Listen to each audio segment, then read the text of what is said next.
And greetings. Happy Thursday. And Aaron McIntyre are here. Good to see you guys. Kept things in the same shape they were in when I left. And it drives me freaking nuts because I just don't roll like that ever. But I'm afraid of coming in here and cleaning it up because you're going to tell me, Aaron, hey, I have that there for a reason. And I don't know if you're just a cluttered genius and I don't want to get in the way of it. So I've allowed this to slide, but it's really driving me nuts. I have helped build, tear down, and then rebuild this studio. And you don't know where everything is at. Anyone touching any of these cables ever. Somehow, there are more cables in this room than I saw the entire building where the Blaze is located. And they are in a movie studio complex. I did not see more cables down in Dallas in that entire facility that's like an acre than exists in this one room right now. Okay. I don't know how you can see past the glorious pumpkin spice in this room right now. I mean, really, you don't have anything to complain about. That is true. I mean, I should be in a much better mood. I mean, Monique Battaglia has, one of our dear viewers here on Blaze TV, has just unloaded on the pumpkin stuff. It's like a pumpkin spice cannon, like at the baseball games when they shoot T-shirts out. And I'm here for it, man. I am not complaining whatsoever. By the way, Monique, I like steak. Todd's fetish is not pumpkin spice, it's Omaha steaks. So just saying. Just saying. You know, not saying, just saying, right? All right, let's get to it. 888-900-3393 here on the program. That's how you can let us know what you think about what we think. That's the number. You can also email us, steve@stevedeace.com. That's D-E-A-C-E. Like us on Facebook. Follow us on Twitter at Steve Deace Show. You can also follow us over on Parler at Steve Deace, who apparently has been telling me for a month I have 11,000 followers. I've had 11,000 followers on Parler for like a month. So maybe I'm getting shadow banned there now, apparently. You did it! I get shadow banned from the right-wing sites. Well, is CPAC running it now? Nice. Well played. Also, what else? Oh, go to our YouTube channel, youtube.com/Steve Deace. Today's a big day for Theology Thursday. We're going to revisit my 2016 book, A Nefarious Plot, written by fiction, of course. Or is it? You'll find out here as we continue taking a look at it, revisiting it in light of the era in which we now live. We're turning this book into a movie as we speak, written, air quotes, by a demon general from hell named Lord Nefarious, who puts in writing how he has taken down the United States of America, and he is so confident that his plan has been successful that he's going to rub it right in your face. And we are going to revisit this book from 4 years ago that Glenn Beck helped me sell a crap ton of copies of by featuring it on his program prominently and helping me land a movie deal for it at the exact same time. I'm starting to think, I don't know, let me see, the guy sold out my book. That's how I landed a movie deal and then gave me the show after his. I don't know. Do you think I might owe him something? A little bit. No, probably not at all. It's 2020. No. In fact, he owes me. I'm the victim here. All right. If it wasn't for Beck's white privilege, we'd have gotten this show earlier. Sold more books. Isn't that the MO of the era in which we live? You're telling me to cut it? No. That wasn't know what good? I tell you about the coattails, shamelessly so. And you are fearful that I have endangered them in the last minute and a half, perhaps. See, I love your coattails, but ergo, you must love his coattails. Yes, there you go. All right, so we're going to begin revisiting that book for Theology Thursday this week, and I am looking forward to it, and not at the exact same time. All right. So we'll start that with Theology Thursday next week. But that's a good segue to reminding you that the sequel to A Nefarious Plot, A Nefarious Carol, where now this one is not about a demon general from hell, but from the man in charge of hell himself. This one is about the enemy, capital E. You don't want to miss this. It comes out on December the 15th. And you can pre-order your copy today over at Amazon.com. It's the novella sequel, A Nefarious Carol. All right, so with all of that in mind, also coming up at the bottom of the hour, David Harsanyi is going to join us from National Review to talk about James Comey's testimony yesterday before the U.S. Senate and some of the bombshells that were that came out of that, but also reported from more docu-dumps. We'll get into that and more with David Harsanyi. We'll play 3 non-political questions. But before we get to all of that, here is Aaron's rundown of what happened while we were away. What happened while we were away, brought to you by the panic porn machine spinning up, the gaslighting machine too. We'll start in New York with Governor Andrew Cuomo, who now claims there was never an instance of nursing homes being forced to accept COVID-positive patients. And we never needed nursing home beds because we always had hospital beds. So it just never happened in New York where we needed to say to a nursing home, we need you to take this person even though they're COVID positive. It never happened. We had extra beds. We had extra beds at Javits. We had extra beds at emergency hospitals that we put up all across the state.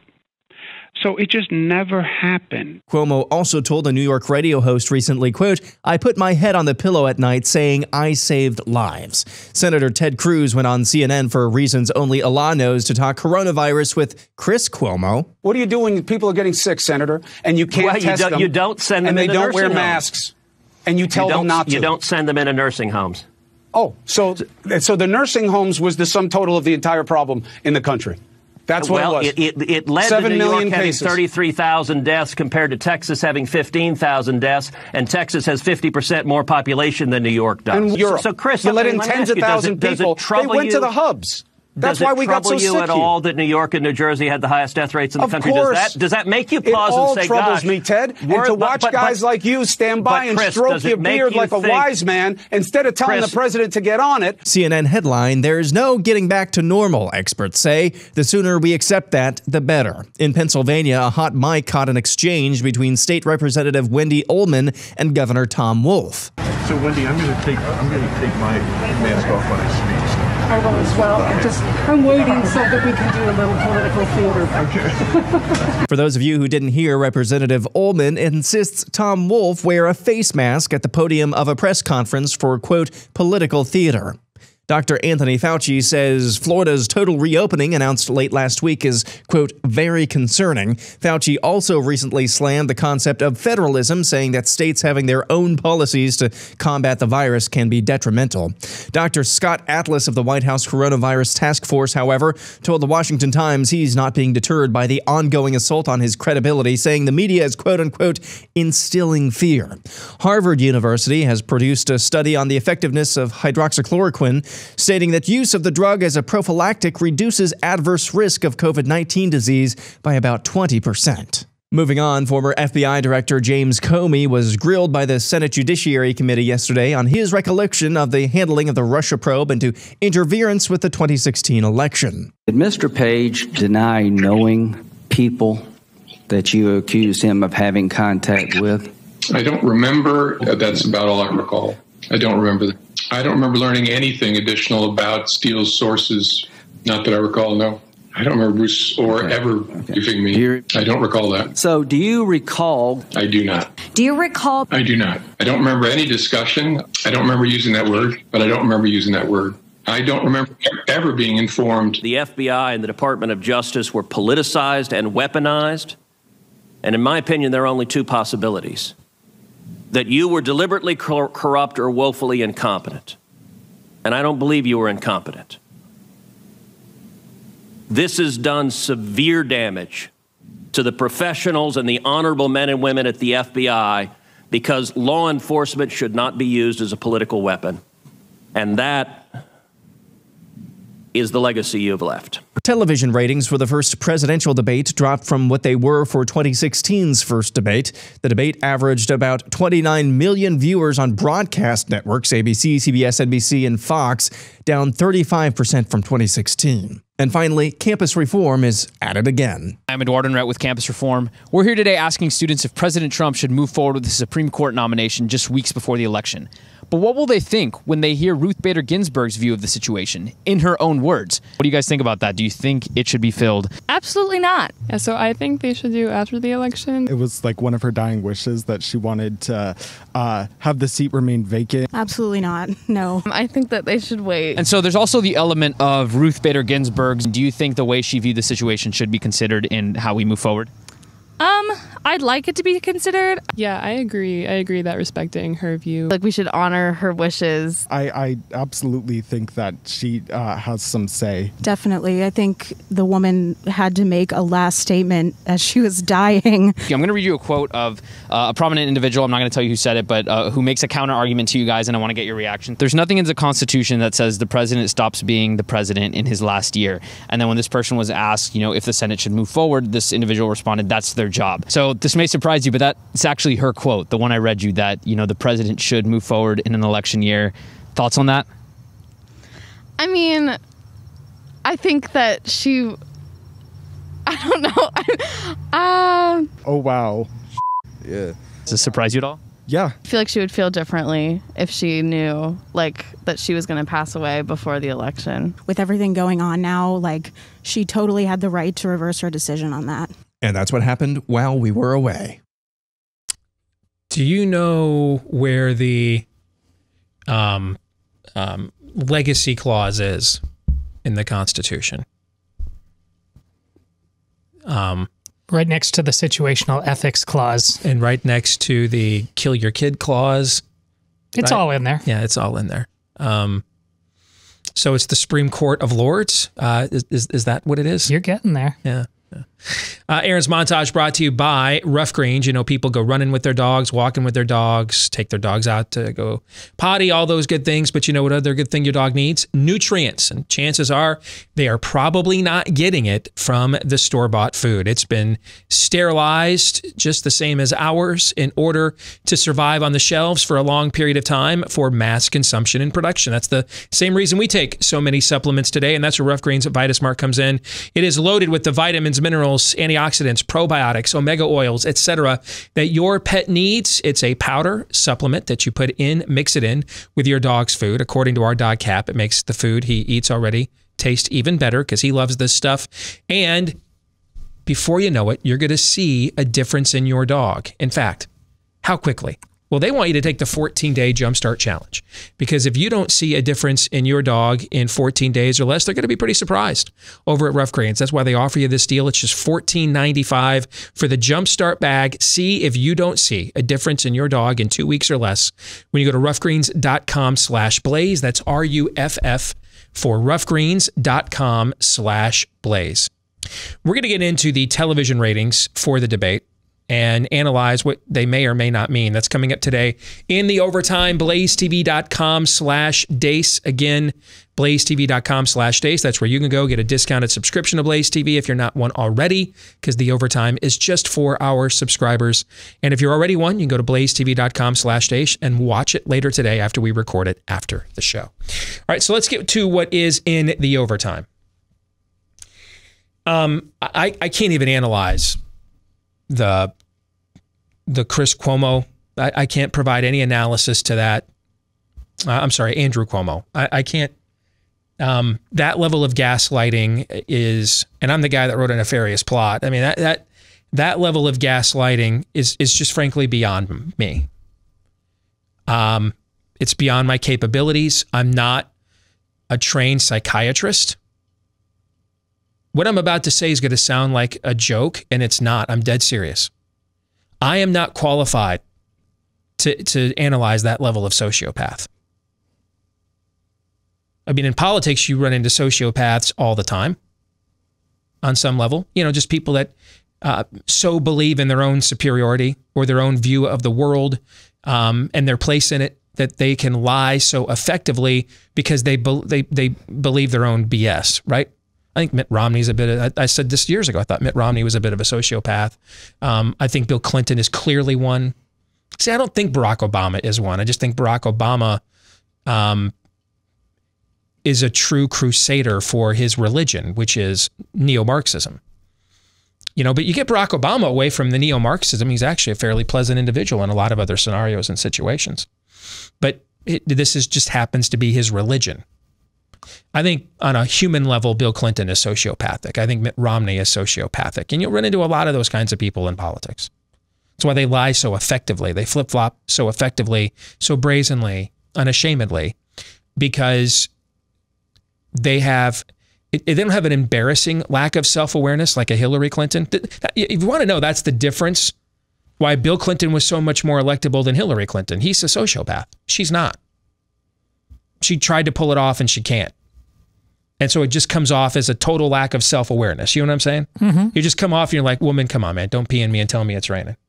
You know Bill Clinton is peeing on you and telling you it's raining. And a lot of people are like, it's really charming. I don't care.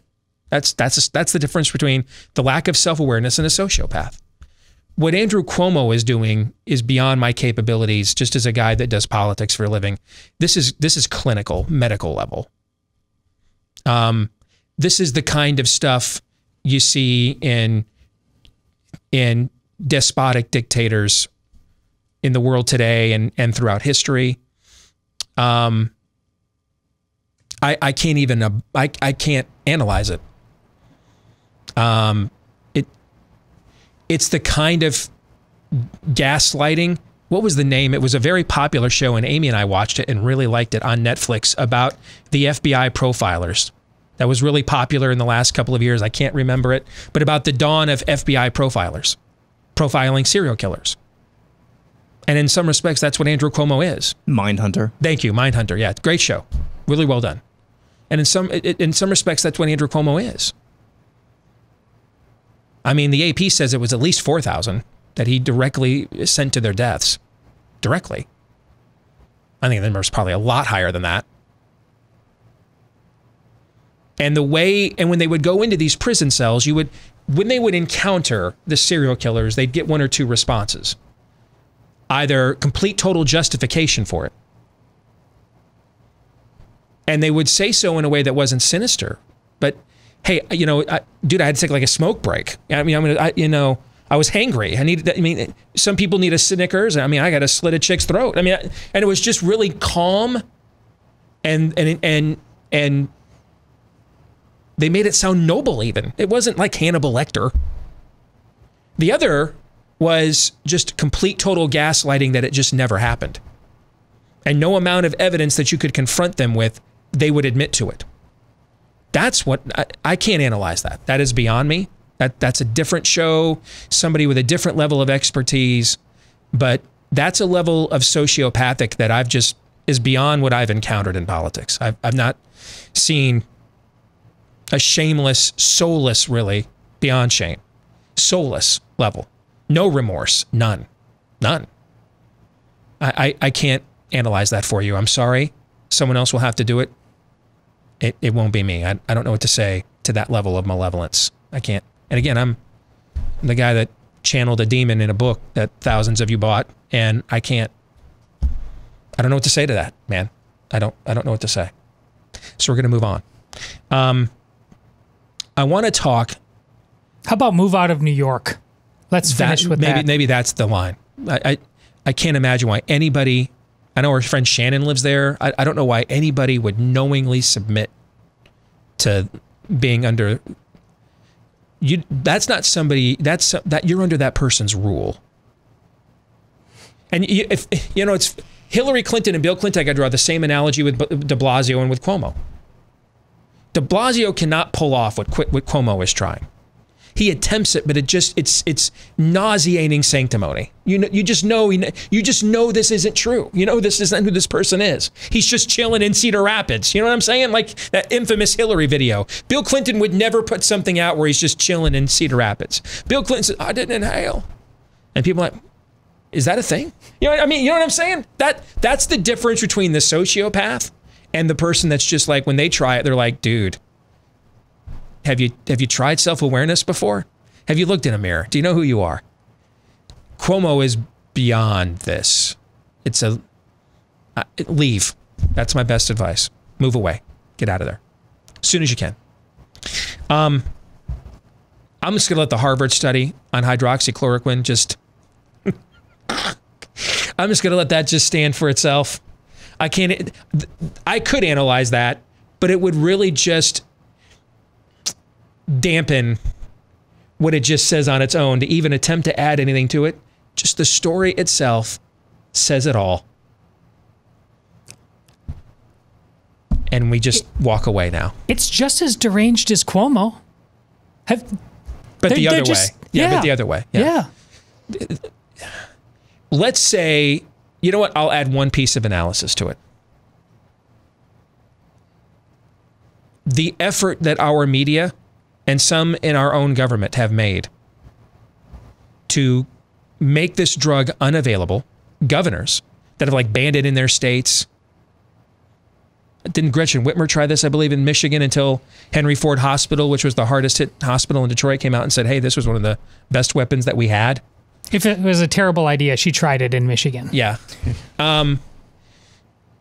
Let's just say that all hydroxychloroquine is what Harvard says it is. Now, there's is Harvey Risch Harvard or Yale? I think he's a Yale epidemiologist, right? The one that was really promoting hydroxychloroquine earlier this year and got trashed. Okay. He's one of those two schools. I think it's Yale. Okay.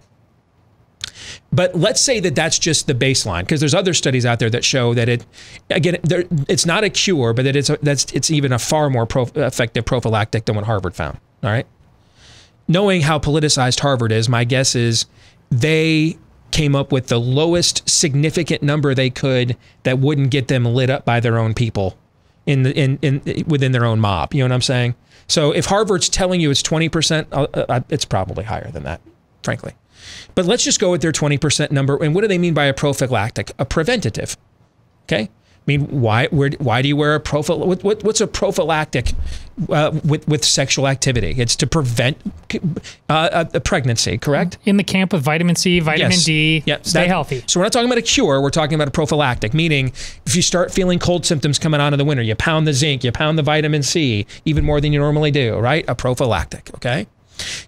I'm urging people to be pounding vitamin C and D now as a prophylactic to get ready for the flu season and the new COVID season, et cetera, all right? So let's just say it's 20% effective. That's all that it is. That's all that it is. We've had over 200,000 deaths. Could 20% of them have been prevented? Let's say, yeah. Well, let's say of that 20%, you know, it's not 100, no prophylactic's 100%, right? Right. So let's say that it's 75% within that 20%. You're now at what? 15% of 200,000, right? Somewhere around there. Yeah. That's how many deaths people in our government and in our media are personally responsible for the jihad they have waged against this drug this year. They're directly responsible for it. I mean, listen, if that's their, I'm only asking them to live by their own standard. If Donald Trump is personally responsible for every COVID death, and they're personally responsible for every one of those people that were denied an effective prophylactic against COVID-19, right? Right. Are those not the rules? And speaking about living up to their own standards, if I could put a finer point on this conversation as well, this Harvard study was a meta-analysis of randomized controlled trials of hydroxychloroquine. You remember when Harvey Risch, who you just mentioned from Yale, was lit up, most notably by John Berman of CNN. What was John Berman's main contention? What's the randomized trial? Where's the randomized trial? Where's the randomized trial? And Dr. Risch was like, I'm doing the treatments. Yes. I don't need a trial. I'm doing the actual treatments. That's not how medicine works. So Harvard decided to actually look, and bada bing, bada boom. Harvard found actually there's 3 studies. There's 3 randomized controlled trials of hydroxychloroquine. And so they performed a meta-analysis basically saying, we're going to take a look at what these studies found that we consider to be legit, and we're going to see the results of these. And we found 20%. 20% is not an insignificant number. You'd love it to be higher, but it's not insignificant. So there's your living up to your own standards. There's your randomized control trial. Harvard found in a meta-analysis that they were actually legit, and that HCQ as a prophylactic actually has some positive impact. All right, quick question, and I only want to spend a couple of minutes on this because I know how much you hate election look-aheads to future cycles. I do. Okay? If Donald Trump loses on November the 3rd, though, my phone is going to begin ringing about 10 minutes after, okay? Bob Vander Plaats's phone is already ringing. That's one of the reasons Mike Pence is here today. All right. I think we'll never go back to an era. One of the things that I think that Trump has changed going forward is it will now be a baseline expectation that the Republican nominee can do some level of one-on-one personality-driven political pugilism with the media, Democrats, etc. Right? Yeah. Our base is never going back to some kind of technocrat like a Romney or anybody like that. Okay? Yeah. On the Cruz campaign, frankly, that was his weakness. He was not comfortable doing that because Ted is an ideologue, which I am one too, but I also didn't grow up in a good home with a good dad and went to Harvard. I grew up in a broken home, dysfunctional, and went to community college. So I had to fight my way out of that home. I had to fight my way to get to where I'm at now. So even though I'm an ideologue, I'm totally comfortable with it. Okay? But he is not. Him engaging in a long-form hand-to-hand political combat last night with Chris Cuomo is not his normal MO. But if he wants to be the next nominee, I think he's going to have to show that he can do that. So I obviously have a bias here. I can't win either way. If I criticize him, I'm unloyal. If I praise him, well, it's my friend, so I'm biased. So I kind of just stay away from Ted Cruz analysis. Okay? That's why I'm going to do it again and just ask you guys. You had no idea I was going to ask this question. No. So I wanted to hit you with it cold. Your thoughts? I would love to have a president, Ted Cruz. But that being said, and you know I broke my own rule, I don't know, a week ago? I came up to you, broke my own rule, and we talked about this a little bit off air. I think that there are already people, names we know. I'll let you bring them up if you want to, just because but there are names that are popular right now in the conservative movement that are already pretty natural at this or are just women that make it. If Ted Cruz wants in, he's going to have to get beyond that along with being good at this. I mean, these things are about moments. And I think in many respects, people decided his moment passed before he even had his moment, much to your frustration. So it may happen. I'm not ruling anything out, but it's a big uphill climb for him to get in the ring again. Okay. What do you think? It's same basic analysis and same thing that I would say with Amy Coney Barrett. Aside from the fact that just on the face of it, she's got an inspiring family and that she seems to be very well qualified for the position to which she will be facing hearings here in the next couple of weeks. It seemed like a prerequisite, and it's just I don't like this. I'm not saying it's right or wrong, but it was a prerequisite that the next replacement had to be a woman. And I would rather in a perfect world say that the next replacement for RBG, the next president, will be the most qualified. But the packaging, absolutely. And that's just politics in general at any point in human history. But or at least in our nation's history, the packaging absolutely matters. And quite frankly, Ted Cruz's moment as the girl with the curl, now that could change, but the girl with the curl has, I think, passed at this point. Still great statesman, but I think that moment has passed. Okay. You guys had no idea what I was going to say. I didn't know what you were going to say. I will refrain comment. There'll be plenty of time to break this down later, but that stood out to me because that's not typically the environment that he willfully walks into. So, all right, we'll come back. David Harsanyi from National Review is going to join us. Stay tuned.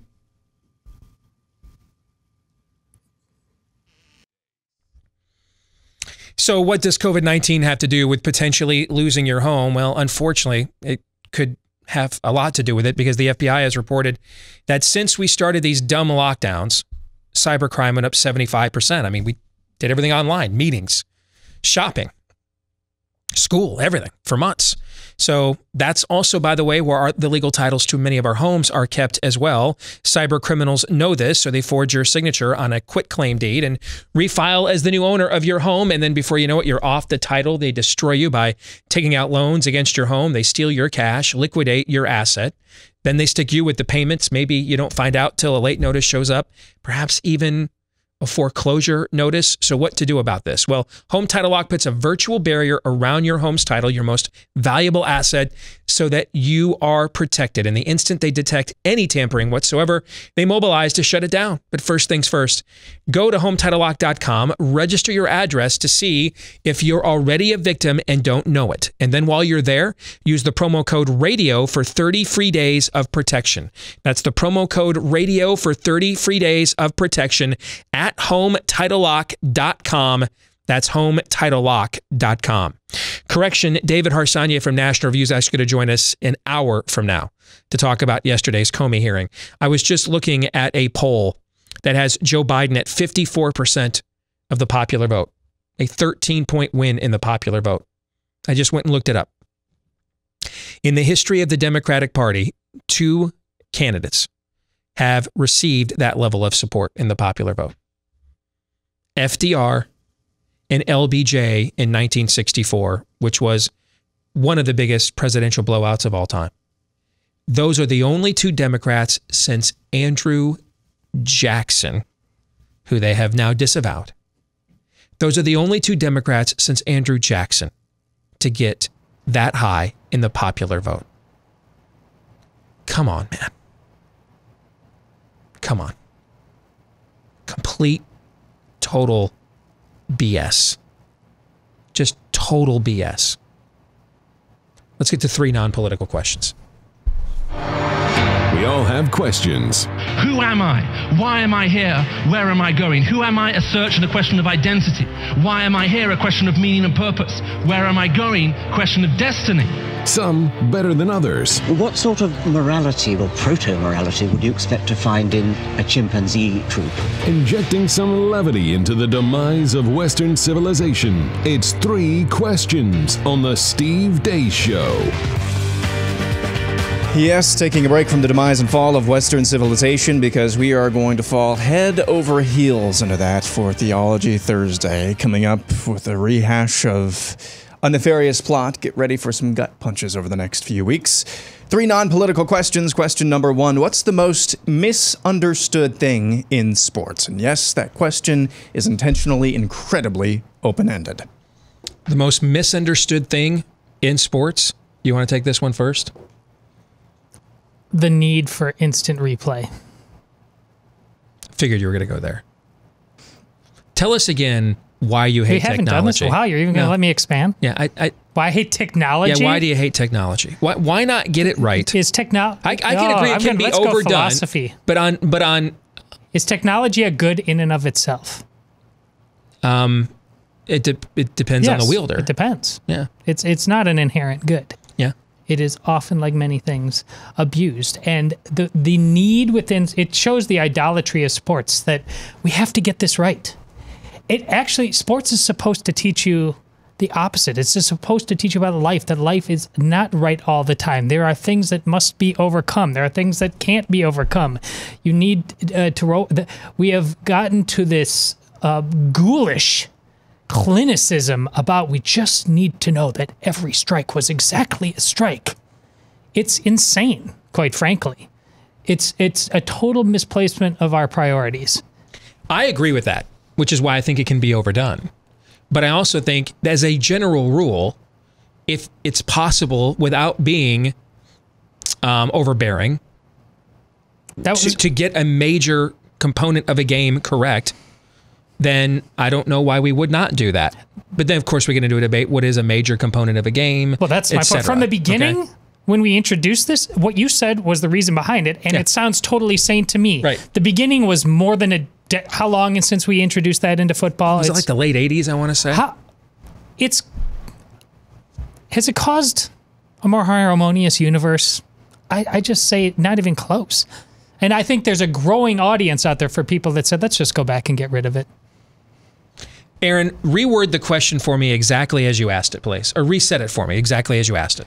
What is the most misunderstood thing in sports? All right. Let me answer it in a way, as someone who has been a beat writer and covered sports teams inside, on the collegiate level, inside a locker room.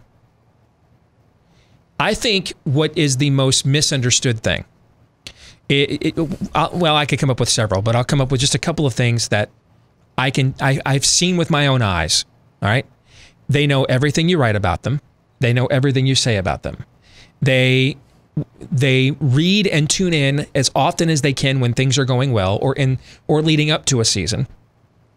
And then, of course, turn it off if they're mentally healthy anyway. We'll turn it off when things are not in order to drown out the noise. But they're very aware of what you think, what you say. I don't believe any of them when they say they don't read that stuff or listen to that stuff. I don't believe any of it. Now, they can't. They keep incredible schedules. They're not like consumed by it, but they are aware. And bulletin board material does work.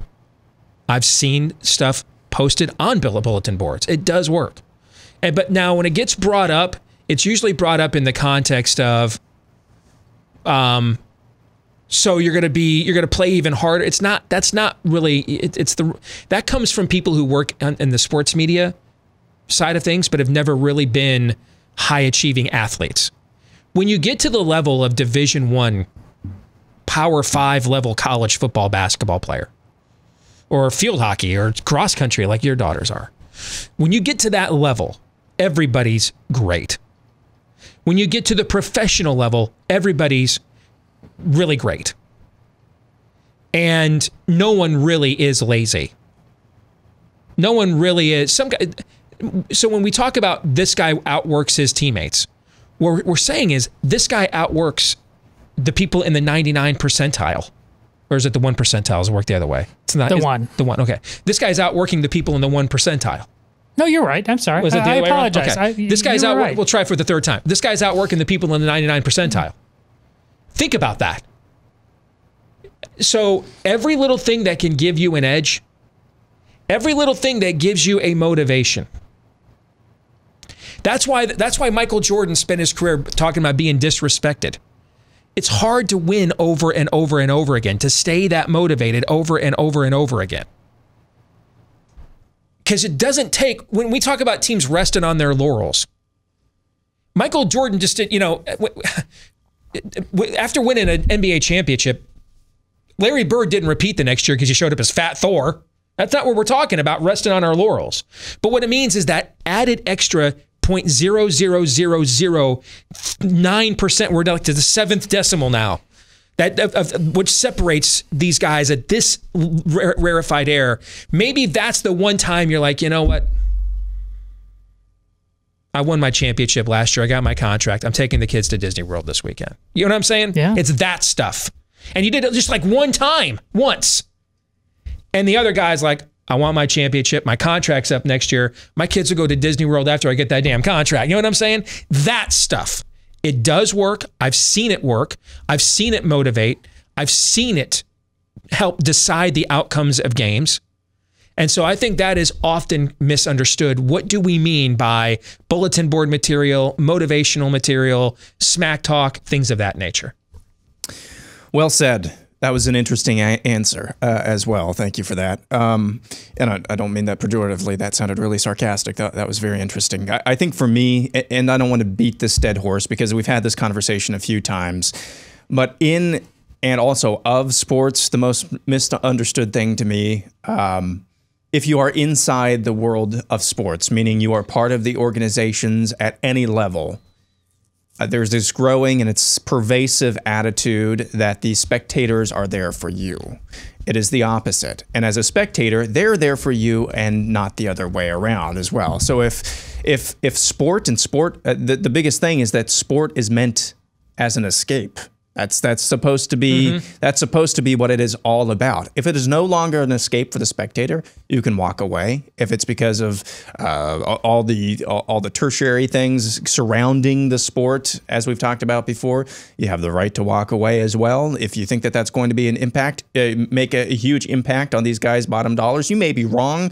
Jason Whitlock the other day was absolutely right when he said that that money is a driving motivator for most of these people. You probably don't have that big of an impact walking away when all of these corporate interests are lining the pockets of these guys.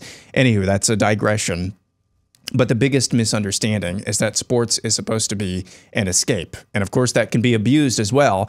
If your regular life, if your work, if your family seems like an escape from sports for you, you might be an idolater of sports, as Todd has talked about before. But just the biggest misunderstanding is sports importance in people's lives is just completely out of whack. Sometimes, one way or the other. Question 2, if you could go back in time and witness any event before Christ, what event would you choose to watch? Oh, wow. Before Christ, what event would I choose to watch? The Trojan horse. That's a great event. Yeah, that is a great event.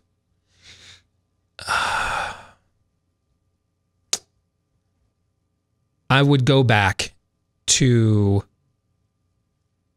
do I have the option of changing an outcome? Or sure, what that's going to make your answer better. What time travel rules are we going by? If you do that, that starts, are we going by the Avengers? The butterfly effect. Yeah, it starts a new stream of time because you can't change things. But I was thinking both what I would like to insert myself into and then observationally. What I'd like to insert myself into is Adam and Eve. Just go back to the beginning. Yeah. Say, dude, trust me. This isn't going to turn out well. All right.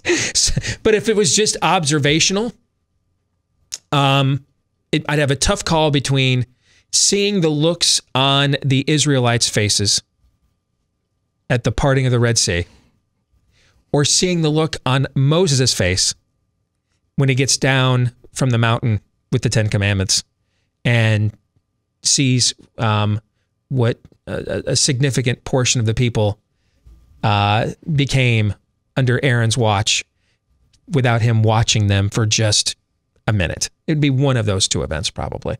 But I mean, I could think of the one you chose is a great one, obviously.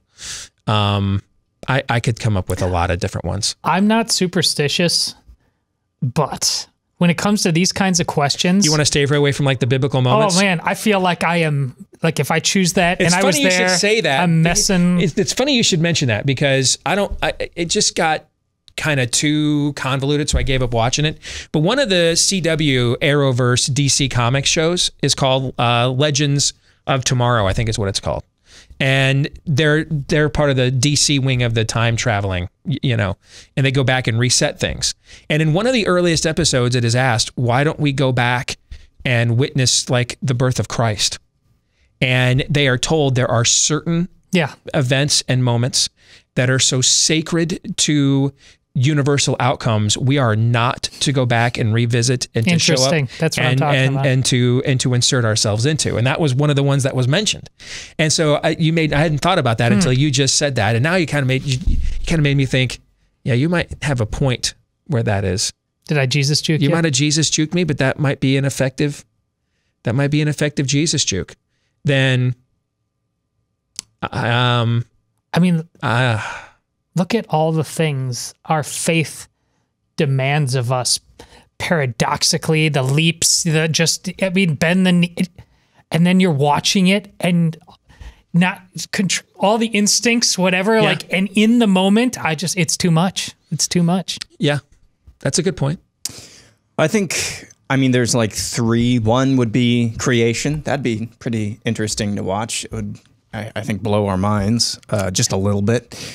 The other one that I would like to see is the actual flood, so that I could make a better movie about that a couple thousand, or a couple 2, 3, 4, 5,000 years later. I like how Aaron's blowing past our cautionary tale right now. Like I want to see it all. Yes. And then I want to see the beginning of the Israelites in the desert as well, wandering around to see if it's anything close to where we're at right now. Question number 3. What's the most beautiful thing, non-human thing, you've seen with your own eyes. I put the non-human thing in there so we couldn't do the my wife juke. Non-human thing. I have no idea how to answer this. You want to take this one first? I've, you know, mountains, oceans. The one that sticks out for me, I've only been there once. I hope to go back. I had already been in the Rocky Mountains several times, but in Yosemite National Park, the Going to the Sun Road, I don't know if it was just my mood, the time of day, the way the sun was hitting it. It was like scenes that are painted into a movie. It was just simply phenomenal. And like I said, I've been all over the Rocky Mountains. So that's one that comes to mind, the Going to Sun Road in Yosemite National Park. All right. I would, okay, if we're going down that road, first time I walked into Michigan Stadium, that would be my call. First time. And I went to Niagara Falls and stuff like that as a kid, but first time I walked into Michigan Stadium as a kid. Yeah. Or a close second would be the first time I walked into Old Tiger Stadium as a kid. And all the history, and that was in the mid-'80s, and those were some great teams. I mean, you know, Jack Morris, Alan Trammell, Lou Whitaker, Kirk Gibson, you know, and but seeing that stadium when you didn't have all the games on TV every night for the first time in my mind's eye, and being there and seeing it for the first time, it would be one of those two events for me. It is impactful. I didn't go to Arrowhead Stadium till I was like 20, and it does take your breath away. For me, it's the Grand Canyon. Been there a couple of times. Yeah, I've never been there, so I can see that. Takes the breath away. Yeah, I could. All right, we'll come back. Theology Thursday. We revisit a nefarious plot. You guys ready? Yeah. Or no, I'm not sure. Stay tuned.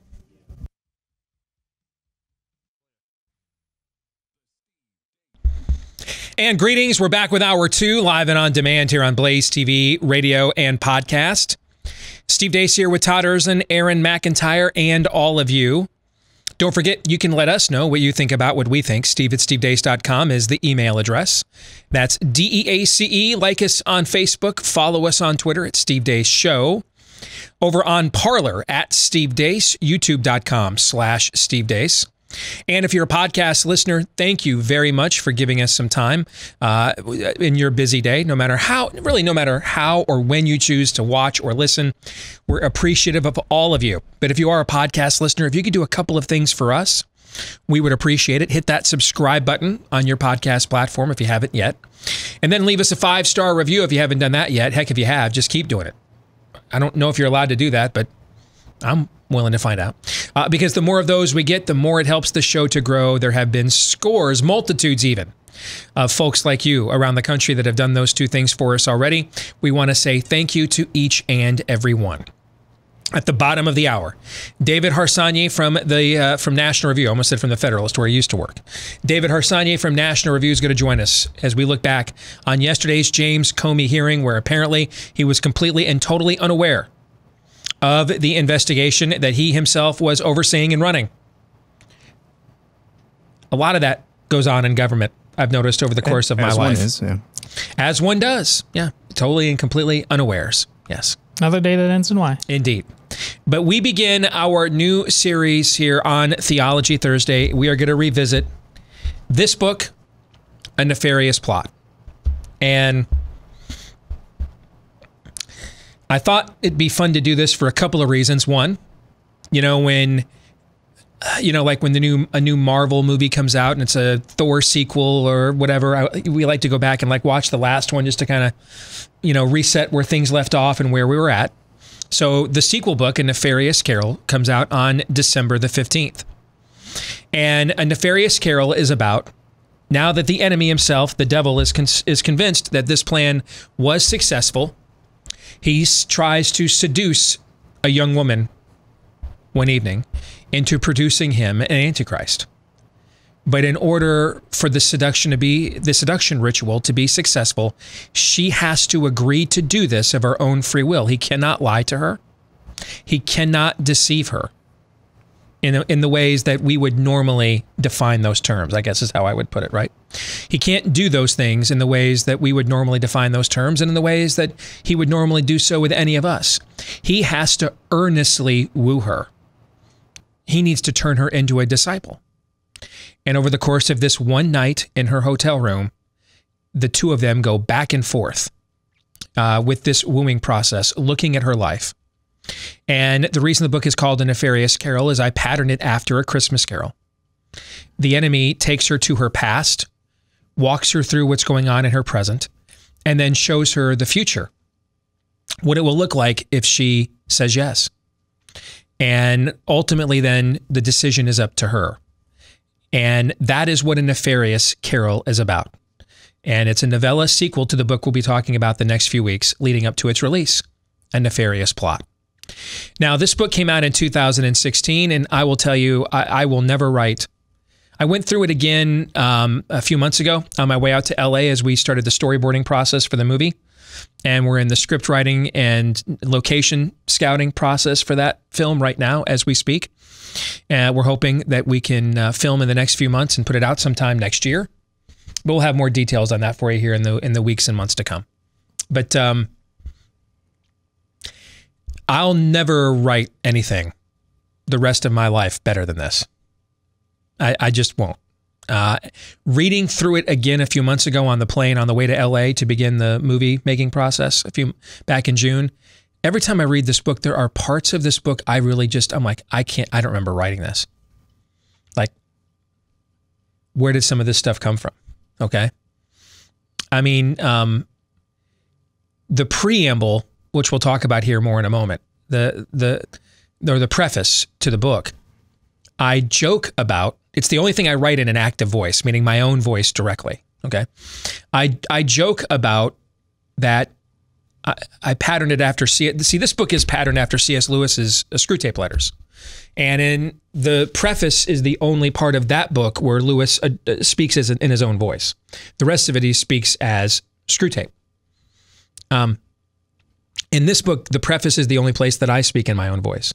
And I joke around in that book, in the preface, that I have no intentions of telling you how I came into this manuscript, where it came from. But who knows, one day if we ever sell the movie rights to this, that will be the story that we will tell in order to adapt the film to the big screen.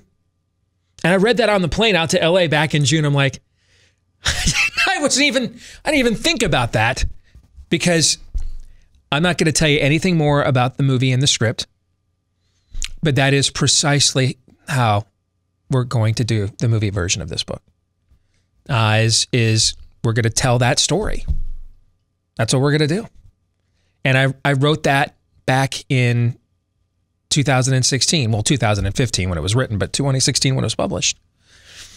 And when I put the book out, I took it to CPAC to introduce it there, like I did Rules for Patriots, the preceding book. And Rules for Patriots got a great reception at CPAC. I think a lot of people were kind of like, with this book, what is this? Is it about us? Is it for us? Is it? And to be fair, does it own the libs? Yeah.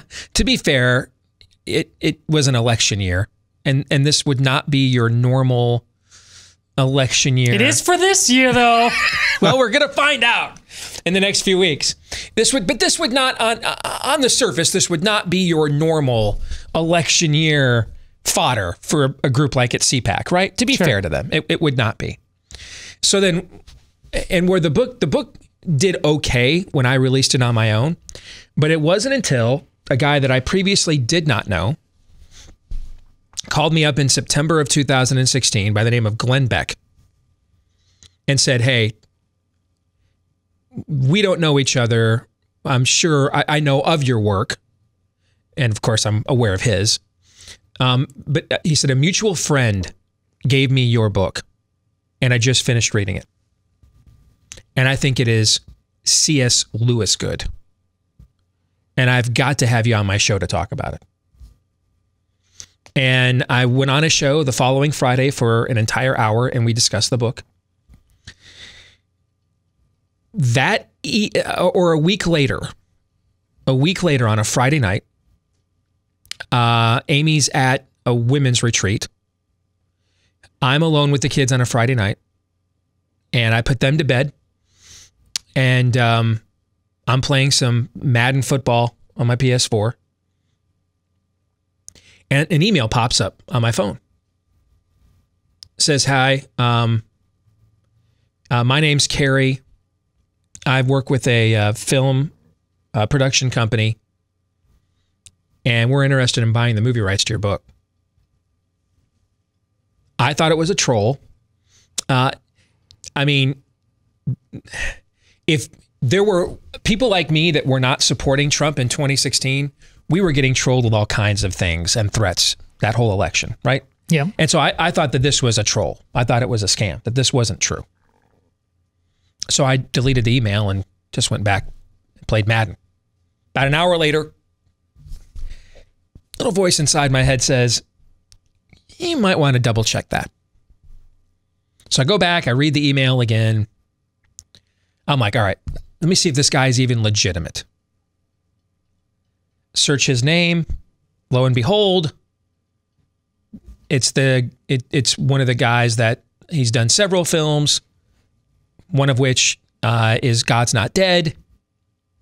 So I know that at least this person is legitimate. Doesn't mean it's who is legitimately emailing me, but this person exists. Because at first I deleted the email and just moved on. So I decided I'm going to go ahead and answer it. And I'm thinking, this is not legit. I'm not going to hear back. Emails me back right away and says, yeah, we want to talk to you right away. I can't do it this weekend. My son and I have a father-son event planned, but we'll call you on Monday, my partner and I. I'm still like, okay, we'll see. Monday comes around, sure enough, Carrie calls me with his partner, Chuck. And what had happened is one of their third partner, a guy named Chris, happened to be listening to Glenn Beck's show that day. And they'd kind of been looking for something that they could adapt into kind of, I mean, they didn't use this term. I'm using it for my own description, but kind of if those of you that remember Frank Peretti, remember, you probably read some of those growing up. Yep. Those are the horror books your parents let you read, right? Yeah.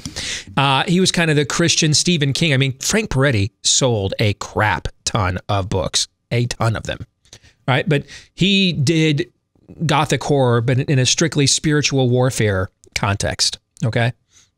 One of his books got turned into a mainstream movie, actually, several years ago. And I took it that they were kind of looking for a story that they could adapt into that kind of a film where it could have a faith element to it would have a faith basis to it, but that this would be a legitimate horror film. And other than the subject matter, in every other way, shape, or form, it would look and sound and feel like a contemporary scary movie. That they were really interested in scaring the hell out of people, or literally, okay? And he was listening to Glenn's show, got the book, read it in the weekend, took it to the studio or took it to their offices on Monday and said, guys, I think I found what we're looking for. Gave it to them. They read it. And they're like, yeah, we got to talk to this guy. And that's how this started. And then it came down to, they had two books they had bought the movie rights to do next. One was this one. The other was Abby Johnson's expose on Planned Parenthood. And given the timeliness of that issue, they elected to do that one, felt like they were being led to do that one first and did, and that became the movie Unplanned. And then after, they took Unplanned all over the world. Earlier this year, I got the call, hey, we're going to green light this. Let's go. Let's roll. And then it was delayed for a couple of months because California, where they live out there in LA, Hollywood, all that was shut down for so long. But the first weekend that all opened up, I flew out there in June, and we have been at work on the process of what this is going to look like and what it's going to be about ever since. And all of that came from a guy just happened to be listening to Glenn Beck's show. We ended up selling the book out. We've had to do like 2 or 3 different reprints of this book. And the idea for the book itself originated, perhaps fittingly, in Washington, D.C.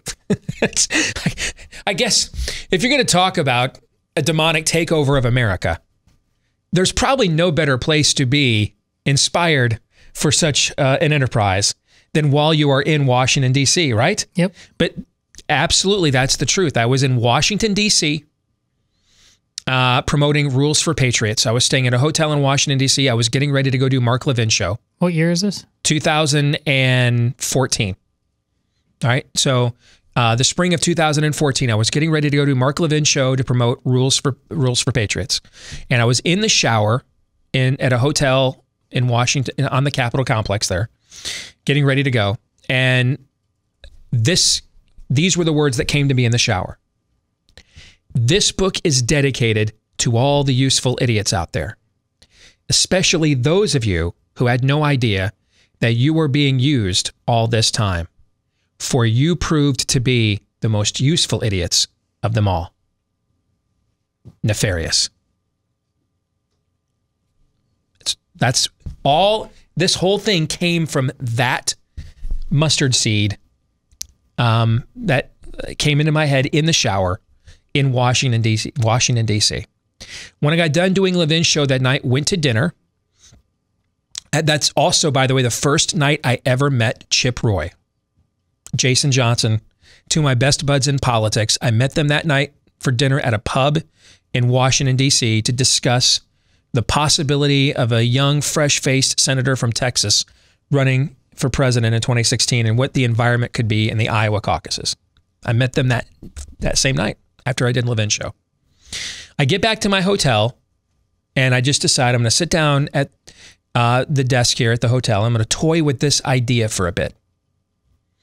And the thought occurred to me, what if what Lewis imagined with Screwtape, which is really about, for the most part, how hell tempts us and comes at us and attacks us as individuals, okay? But what if this were expounded upon? What if it was, instead of an individual, it was an entire culture? What if it was like a manifesto? Like OJ's, If I Did It. Except he actually did. And then I thought, what if a lot of the presuppositions that we have about how hell operates are just dead wrong? Like the greatest trick the devil ever pulled is convincing us he doesn't exist. See, that didn't make sense to me. So you're going to shake your fist at God right to his grill? And then from there, you're going to be kind of like, I like to stay in the shadows. You know what I'm saying?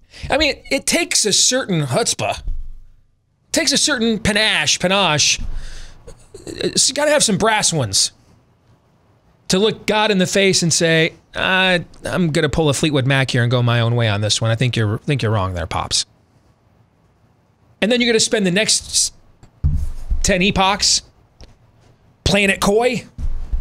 I've never quite bought that one. Like, I would imagine that this would be in your face. More, remember those commercials, Leon Can't Do Everything, those Budweiser commercials with Leon, the football player, who was always the teammate's fault, right? And he was always in front of, see, that to me is how I would think hell would operate. Give me the pomp, the circumstance. I want recognition. I don't want to be like, I want to be the Most High. I want the recognition that goes with that. So this wouldn't be a theoretical plan. It would be the actual one. It wouldn't be if I did it. It would be, hell yeah, I did it. And here's how I did. And I'm going to put it right in your face. And I'm going to connect dots. I'm going to name names. There was only one thing, I think Joel Osteen's name was taken out of the book for fear of a lawsuit by the publisher, which I understand. Other than that, there's all sorts of names named and dots connected in the book. But you said it now. Yes, there you go. All right. And the MO would be, you're so far gone that when I present this to you, you won't believe it. You'll think it's a scam, it's a conspiracy theory, there's no way this is true, and because this is normal now to us. It's our new normal, if you will. And that will be how he'll know that his plan has been effective to take down America, and it's irrevocable. Because we don't want to revoke it. We're going to go right along, we're going to come right alongside with this. But then I also knew I needed to answer questions that people would have, questions I have. I mean, if the devil knows scripture too, and he knows the end of the book and he loses, then why does he fight on? Stuff like that, right? I felt like for this to be credible and not just strictly a polemic, I had to answer some of those contextual questions. And but I wanted to do it in a way where I'm not a prophet. I'm not writing an inspired word of God here. So I had to do it in a way where if indeed I died while writing this book, would I be comfortable explaining myself to my creator, the creative license I took in this situation? Meaning that it's my perspective, but it's not my thumb on the scale of explaining these questions at the exact same time, right? Mm-hmm. So I used Nefarious to answer a lot of those questions. And then I started thinking, what if Nefarious actually taught history and theology? Could I get away with, because it's him teaching it, and from the other side of the street, could I get away with him saying things directly to an audience that if it was written affirmatively from a Franklin Graham type, most people would just be like, unless they already agreed with it, they would just tune it out and not read it, right? And so I put all of those things in my mind, together in my head, and I had no notes, no outline, and I sat down and began writing that night the introduction to the book that is the introduction in this book. And even 2 years later, when it was published, about 95% of what's in that first night I wrote at that hotel room is what the introduction is to this book. And we'll talk about that next week when we go over it. But, oh, and one other thing I had to do is I had to come up with, this couldn't be my voice as Nefarious. I had to create a separate character. So I based Nefarious. I needed to find a likable sociopath. Somebody who could draw you in. And if you read the book, there's a rhythm to it. At first, you take Nefarious almost as an anti-hero. You find yourself kind of nodding along. You have some of the same laments he has. You know, my wife, the first time she read it, said, but the first 50 pages of this book, I actually laughed out loud several times and enjoyed it quite a bit. And then it's the last 150 pages of the book that it just got darker and darker and darker and darker and darker. And that was exactly what I was going for. We got to woo you, suck you in. And then once you're hooked, all right, we show you a little bit more of the darkness and a little bit more and a little bit more. And then by the time you get to the end, it is pure, unadulterated nihilism at the end. But if you started out like that, you'd tune it out. You wouldn't be tempted by that. And so he starts as an anti-hero and he ends as an agent of not even chaos, total and complete deconstructive nihilism. And I patterned him after, in order to have that be a separate character as I was writing him, I patterned him after Heath Ledger's Joker and Larry Hagman's J.R. Ewing on Dallas growing up. And so those are the two, that is the compilation of the personality that Nefarious has. I mean, how many times have you watched Dallas back in the day? Did you think J.R. Ewing was going to be redeemed? And then ultimately he never is. I believe the last episode of the show, he goes head to head with the devil. I think played by a very famous Broadway actor. I can't remember his name. I think that's like the last episode of the show. The original run of the show. I don't know what happened when they brought it back on TNT a few years ago before Hagman died. And then with Heath Ledger's Joker, he's not immoral. He is amoral.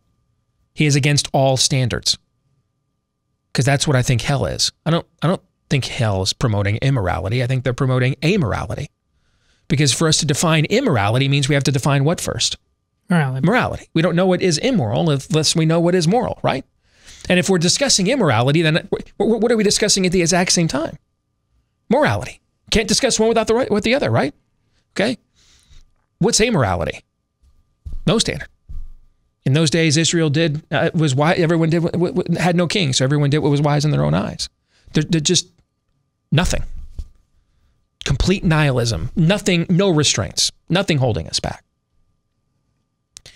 And it took me a long time to write this book.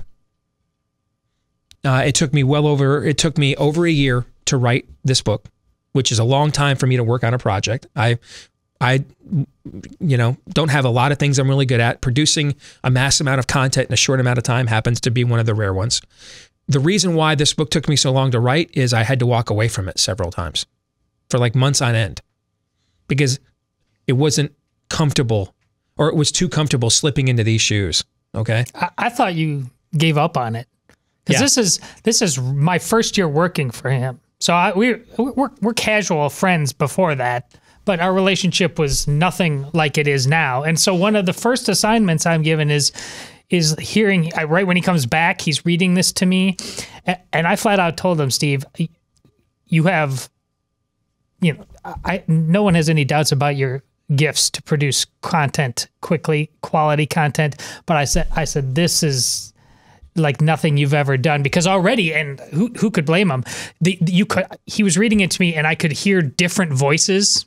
I could hear the voice that writes Rules for Patriots. And there's so much data and in there that you would understand that it came across like that. But then the personage of the Dark One, and it's like that movie I always heard, the Wrestling the Grizzly Bear one that you hate and I liked, and what's the name of it? I can't.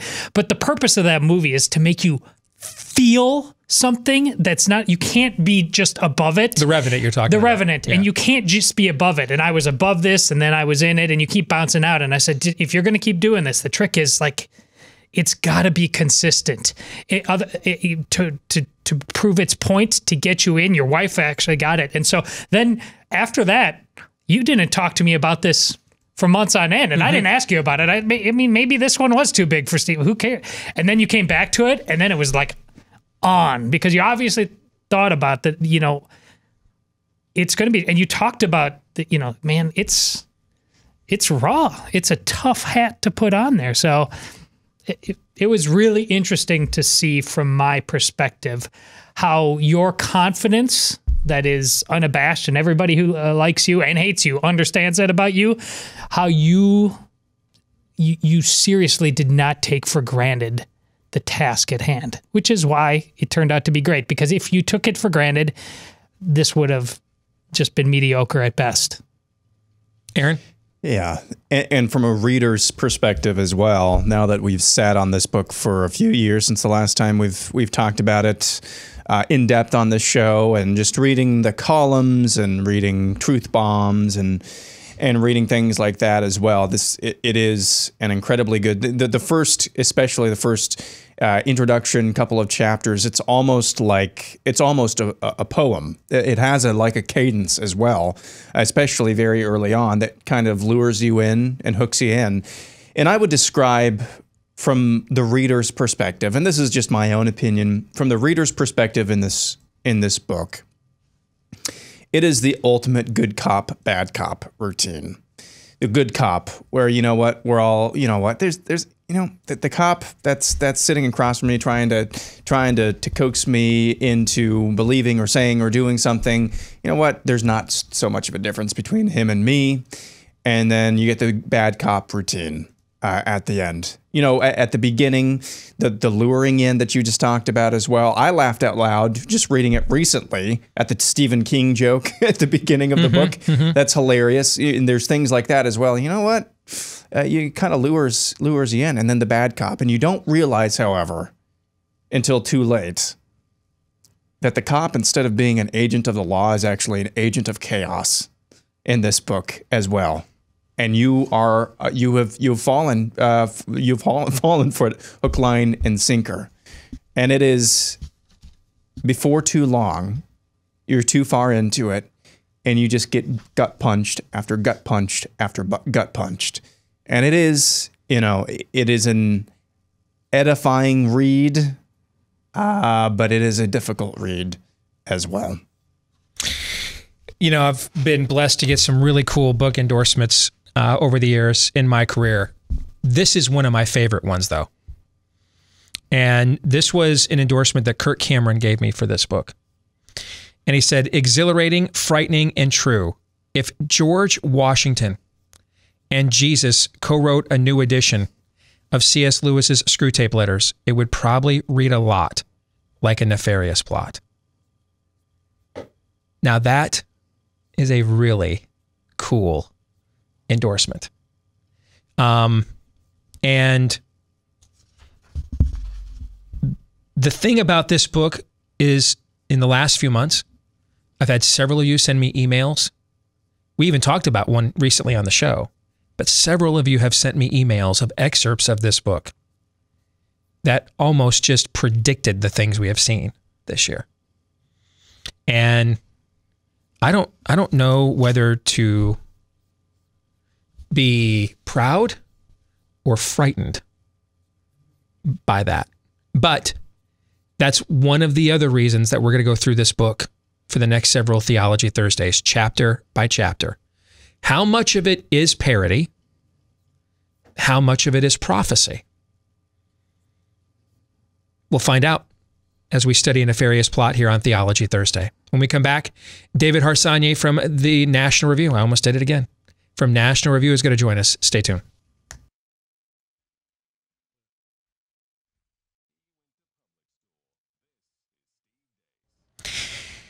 Well, if you watched earlier when Aaron gave the rundown of what happened while we were away, had a fascinating, if not infuriating, montage from former FBI Director James Comey, who apparently was unaware of the vast majority of details of his own investigation. That and other things came out yesterday. We'll talk about them with our good friend David Harsanyi over at National Review. David, good to have you back with us, brother. How are you? Good. Always a pleasure. Thank you. David, let me congratulate you first and foremost. I'm sure that you were proud yesterday to learn that you know a hell of a lot more about James Comey's investigation than it turns out that he claimed that he knew yesterday. What were your thoughts watching that, whatever that act was from the former FBI director?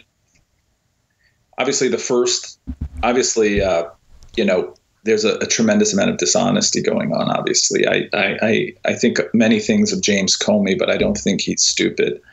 And we know, let's put it this way. I mean, if that kind of thing was going on right under his nose, that kind of duplicity, that kind of corruption, and he didn't know about it, then he was a terrible FBI director. And if he knew about it, he was a corrupt FBI director, and neither option is a good one for him. Well, that's what Senator Cruz said to him yesterday, right? That either you are incompetent or corrupt, and I don't think incompetency is the likely answer here.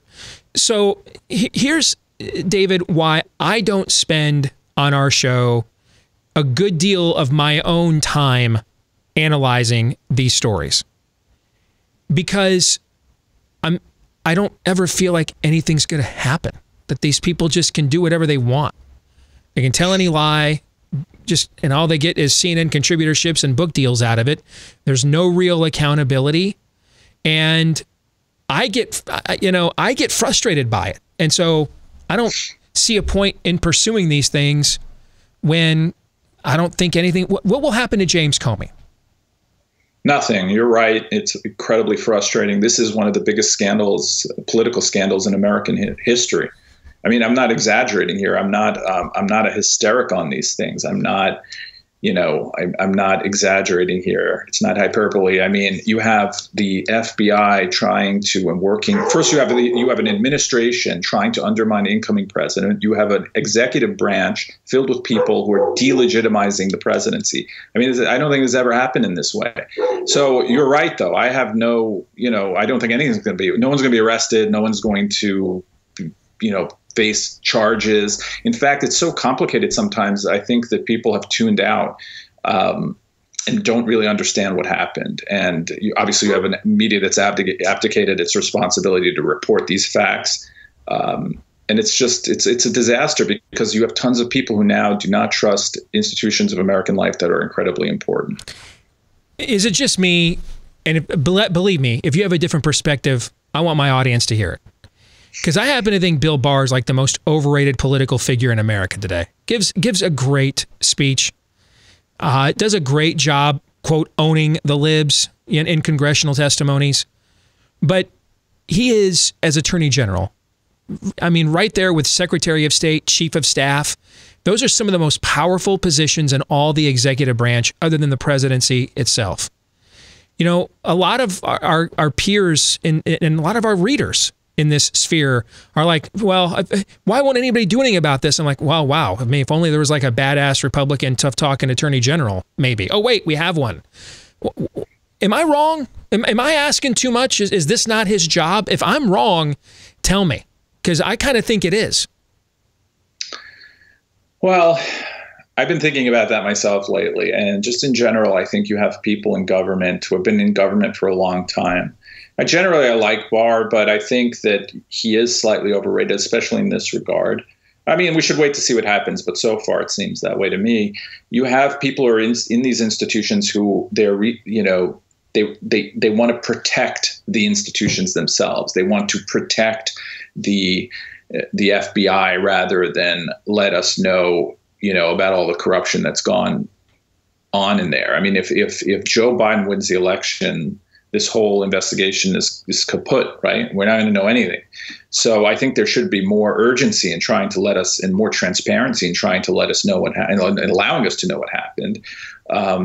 But I've been sort of confused by Barr, but even to be honest with you, with Donald Trump. Well, I was going to ask you about him next. Yeah.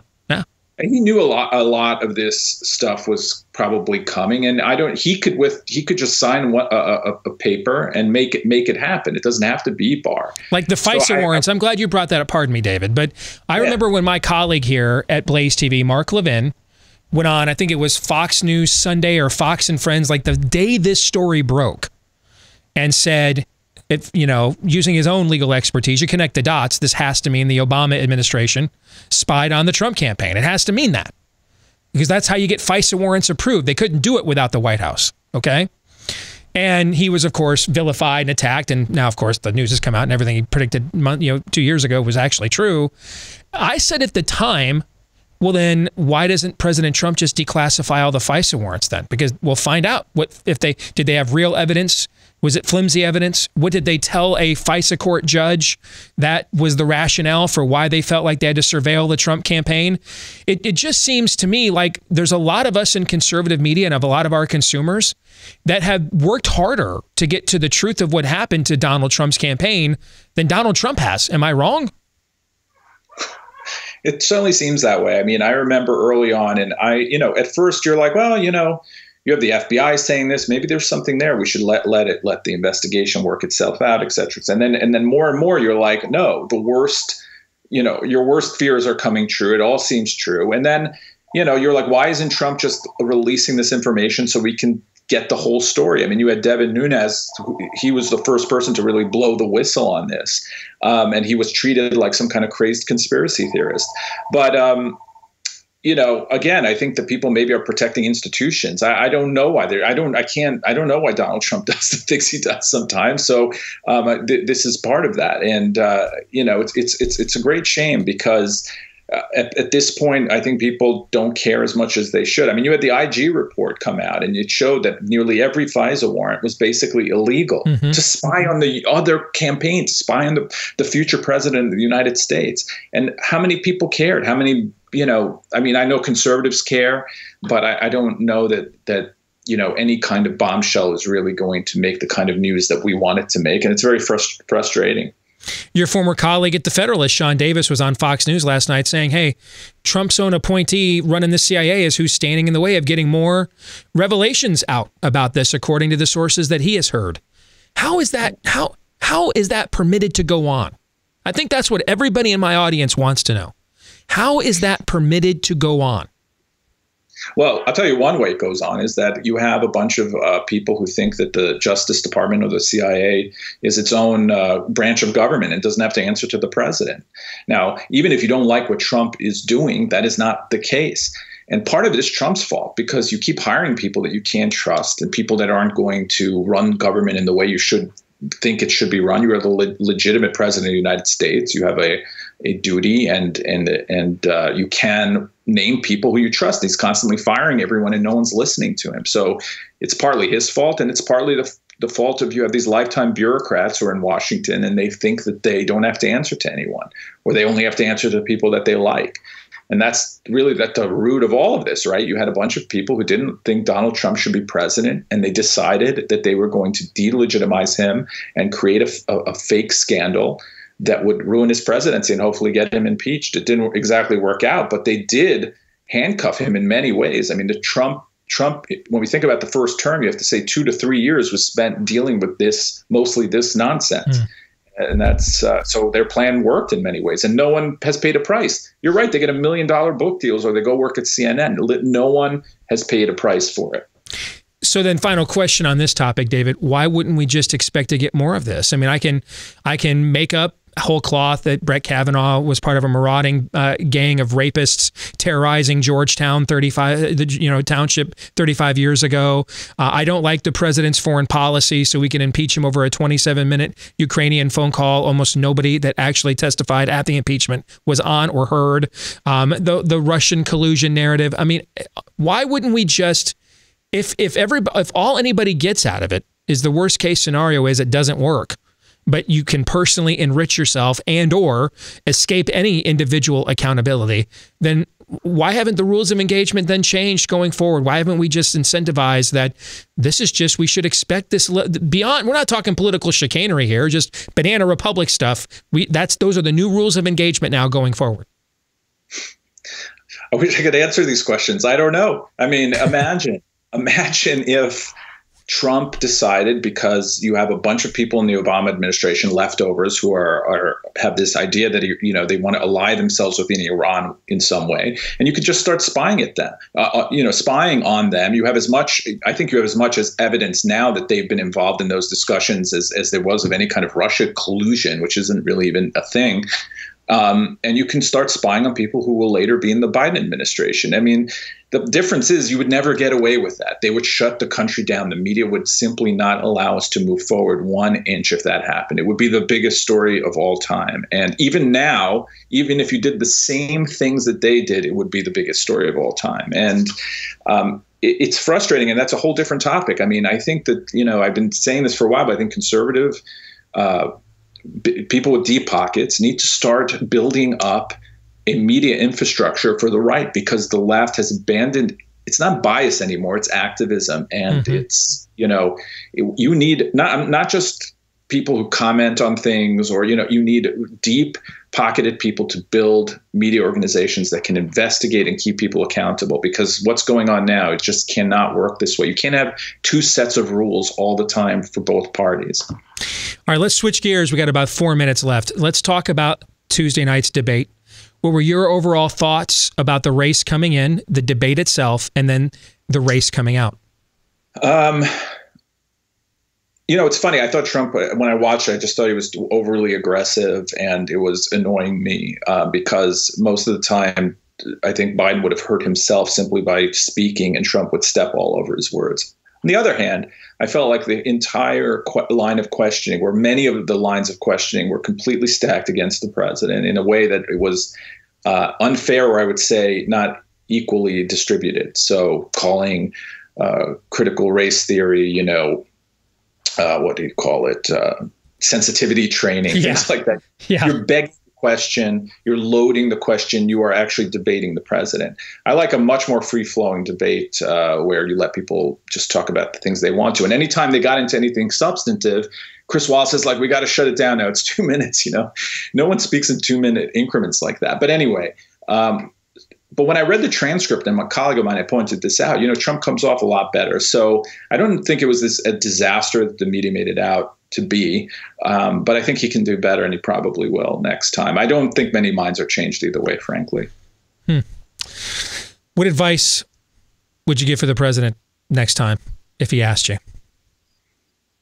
Just this is my advice for his whole entire presidency. Pull it back 30%. Whatever you're doing, do 30% less of that, and you will be much more popular.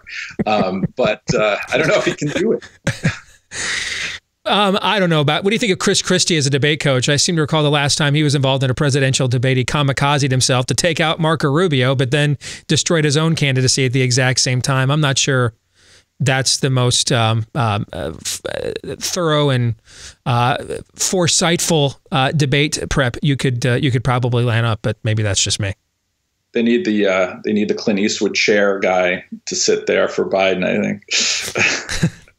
All right, man. Hey, thanks for joining us, Dave. Good to see you. Take care. Anytime. Thank you. You bet. Gentlemen, your thoughts on that conversation with David Harsanyi over at National Review?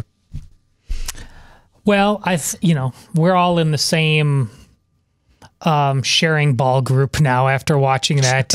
Really, I mean, you just see the same thing. Like, what? He can't help himself. It's a great frustration of those of us who are trying to be on board. Can I throw something your way that somebody sent me an email this morning I did think was an interesting point. Yeah. Wanting to take issue with, to varying degrees, our analysis yesterday. That go back and look at the amount of times that Biden interrupted Paul Ryan 8 years ago in the VP debate, how belligerent he was with him. Do you think Trump thought that Biden would try that with him? And that's why his tactic was to go at him right away, preemptively, to avoid Biden looking stronger than him by doing to him what he did to Paul Ryan. That's a valid point. I hadn't thought about that. It's a valid point if Joe Biden of, 8 years ago, whatever, is that guy. He's not that guy. I mean, my analysis about what I would do, be the happy warrior, has everything to know with knowing exactly who Joe Biden is right now. And meaning if you were debating Biden in 2012, by all means, step on his feet before he steps on yours. But you're now dealing with a feeble Yes, Joe Biden was a real force of nature back then. And I remember you saying as much about, can you imagine these two odds? Well, that's when that was then. It's not now. Yeah, I actually, because I hate myself apparently, I actually went back and watched the first 20 minutes of that debate the other night. You're a better man than me. Or worse. I remember when I was watching it live, it was not until about an hour in or so where I was just like, oh my gosh, this is terrible. I thought it was terrible before, but I'd hit a breaking point about an hour in. And the first 20 minutes of that debate are actually, I thought Trump actually dominated. First 15, 20 minutes, Trump actually dominated. And I would just reiterate what I said yesterday. Tell me, and I would state it like this, tell me what person, when you're facing the perpetually loaded and begged questions that you were from Chris Wallace, and you're facing a lot of lies about your record, or what you perceive to be lies about your record from the actual person you're supposed to be debating, and you're debating the moderator along with those loaded questions. Tell me what person can navigate that gracefully. Now, it's possible, but there are a very few people who can actually do that. And I just think your expectations, you should expect more from your leaders. Don't take that more. Don't take this to mean anything other than this, though. At this point, as you said yesterday, Steve, Donald Trump's a finished product. And so when you're faced with that, I don't think anybody could handle it super duper well unless they just allow themselves to get rolled. So as far as Donald Trump's debate, yeah, it was grating. I'm not sure what his other path could have been. Yes, we would like to have more seasoned debaters. Yes, there is and are and will be better answers that Donald Trump can give in the future, but it's Donald Trump, guys. I think we all agree. If there's anything this country needs, it's more master debaters. That's going to do it. That's going to do it for today's show. I couldn't resist. I'm sorry. It's your show. It is my show for now. Probably not anymore. Back at it again tomorrow, noon to 2 Eastern, right after Glenn Beck. Until then, John 3:17.